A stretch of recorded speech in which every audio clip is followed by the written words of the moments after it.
I've been trying a technique in facilitating webinars and virtual training, which I call cascading facilitation. What does it cascading facilitation means?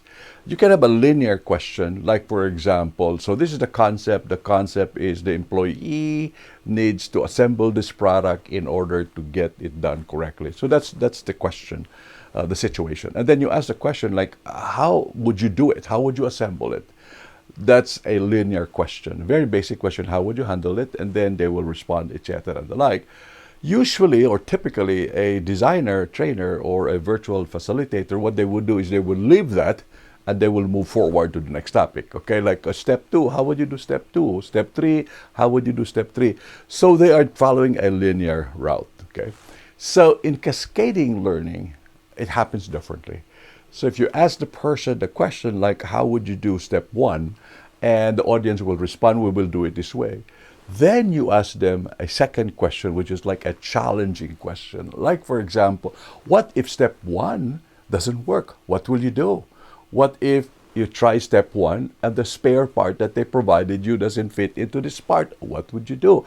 Then you allow them to continue in facilitating the process.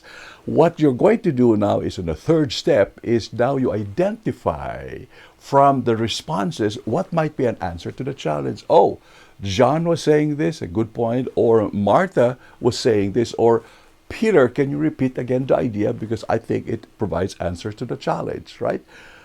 Then you can go one level deeper by simply saying this question. So if you are now in the process of finding the challenge and the solutions, you're asking the participants, you now throw them what I call a controversial point of view. By the way, that method, although it might work for you right now, is not allowed by the company. And why is it allowed by the company?